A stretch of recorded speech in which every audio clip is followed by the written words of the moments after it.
शिवहर लोकसभा में भी मामला फंसते जा रहा है, क्योंकि एक तरफ आनंद मोहन तो वहीं दूसरी ओर रितु जायसवाल मैदान में है। आनंद मोहन की पत्नी लवली आनंद है भाजपा खेमे से, जदयू खेमे से, और उधर जो है राजद खेमे से रितु जायसवाल है। अब यह कहा जा रहा है कि वैसे मतदाताओं में नाराजगी है रमा देवी का टिकट कटने से। इसके साथ ही साथ एक जो दूसरी बात है कि पवन जायसवाल के साथ आनंद मोहन का विवाद हुआ है।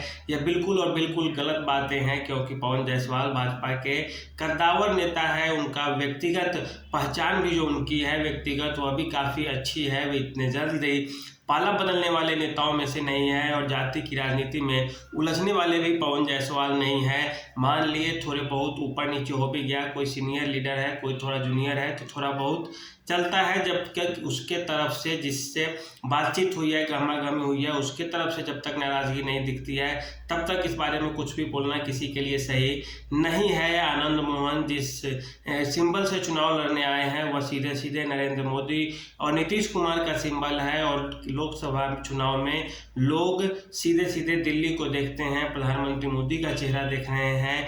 इसी कारण आनंद मोहन को थोड़ी तवज्जो मिलती हुई दिख रही है। यहाँ पे भी आप जातीय समीकरण की बात करें तो वैसे एक जाति नहीं है, बल्कि एक वर्ग है, और इसमें से आप किसी भी वर्ग को सीधे सीधे नहीं कह सकते हैं कि ये वर्ग हमारे वोटर है या हमें वोट करने जा रहे हैं। जाति की राजनीति लोकसभा चुनाव में नहीं देखने को मिलती है। विधानसभा चुनाव में भले ही आप थोड़े बहुत देख सकते हैं, लेकिन यहाँ पे जो बात करें आनंद मोहन की, तो राजपूत और ब्राह्मण वोटरों की बात करें शिवहर लोकसभा क्षेत्र में, तो यह पर्याप्त मात्रा में है, और एक बार दोनों एकमुश्त वोट पड़ते हैं तो काफ़ी है मामला सधा हुआ दिखता है। वही वैसे मतदाताओं की बात करें तो वैसे मतदाताओं की वोट यहाँ पे 22, 23, 24% कही जाती है, और यह उतनी ही है जितनी लगभग अति पिछड़ी जातियों का वोट बैंक है, जिसे नीतीश कुमार का वोट बैंक कहा जाता है। वहाँ उनकी भी संख्या शिवहर लोकसभा क्षेत्र में 18 से 20% है, और लगभग इतनी ही संख्या मुसलमानों की भी है यहाँ पे।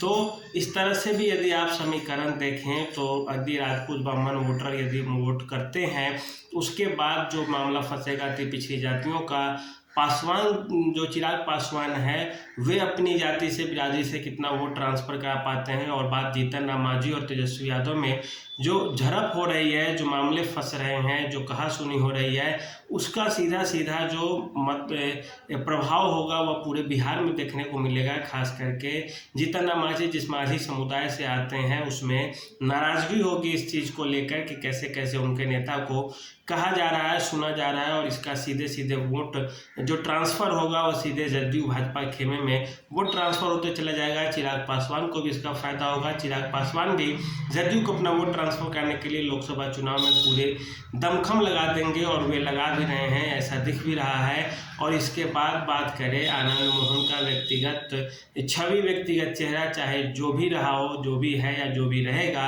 लेकिन लोकसभा चुनाव में लोग सीधे सीधे दिल्ली को देखते हैं। वैसे मतदाताओं की नाराज़गी की बात करें तो जो वैश्य समाज सीधे सीधे राजद का विरोध 20 वर्षों से करता आया है, वह एक दिन में कैसे किसी को बदल जाएगा और बदल कर किसी के लिए कुछ वोट कर देगा, उसकी हिम्मत क्या ऐसी काम करेगी, यह अपने आप में एक बहुत बड़ा सवाल है। लोग अपने फ़ायदे के लिए, अपने मुनाफे के लिए कुछ भी बयान दें, कुछ भी साजिशें रचे, कुछ भी करें, लेकिन जो आम मतदाता है ज़मीन पे, उनके अंदर ये चीज़ें नहीं होती और ये नहीं दिखती है। इसीलिए हर तरह की अटकलों के बावजूद शिवहर में यह तो ज़रूर है कि लड़ाई अच्छी खासी होने वाली है, लेकिन मामला कौन मारेगा बाजी अपने आप में एक बहुत बड़ी समस्या है। यह बात कहना और कहा भी नहीं जा सकता।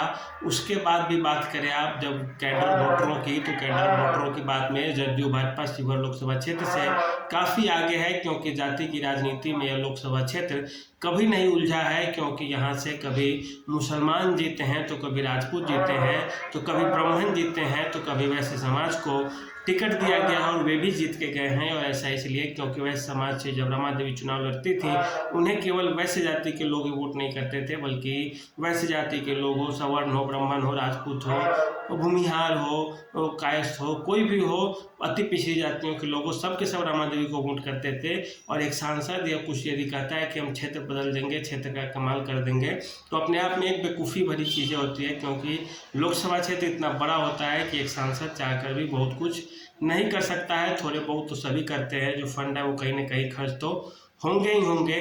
तो बात करें तो एक तरह से बेवकूफ़ी भरी बातें ज़्यादा करनी सही नहीं होती है। हाँ, ज़मीनी स्तर पे जो समीकरण चल रहे होते हैं उसका एक अलग खेल होता है और उसी को आधार बना के चुनाव लड़े जाते हैं। आनंद मोहन के पक्ष में भी बात करें तो उनके पक्ष में उनकी अपनी जो कैडर वोट है नीतीश कुमार का, जो 18 से 17-18% है शिवहर में, वो उनके साथ सीधे सीधे प्लस पॉइंट रहेगा। भाजपा का कैडर वोट भी उन्हें मिलने जा रहा है। कोई कुछ बोले वो अब उसकी निजी राय हो सकती है, एक जाति समूह या वर्ग की राय कभी नहीं हो सकती, क्योंकि एक ही जाति में 10 लोगों के 10 विचार होते हैं। और चाहे वह समाज कोई भी हो, इतना तो ज़रूर है कि जो उसका कैडर रहा है, जो उसकी सोच है, जो उसके विचार है, वह 1 सेकेंड में अपनी जाति देखकर वो नहीं बदल सकते हैं। यही मामला आनंद मोहन और लवली आनंद के लिए एक प्लस पॉइंट होने जा रहा है। अन्यथा लड़ाई कैसी रहेगी इसकी अंदाज़ा भी करना अपने आप में एक बेवकूफ़ी भरा कदम होगा। तो आज के लिए इतना ही, धन्यवाद।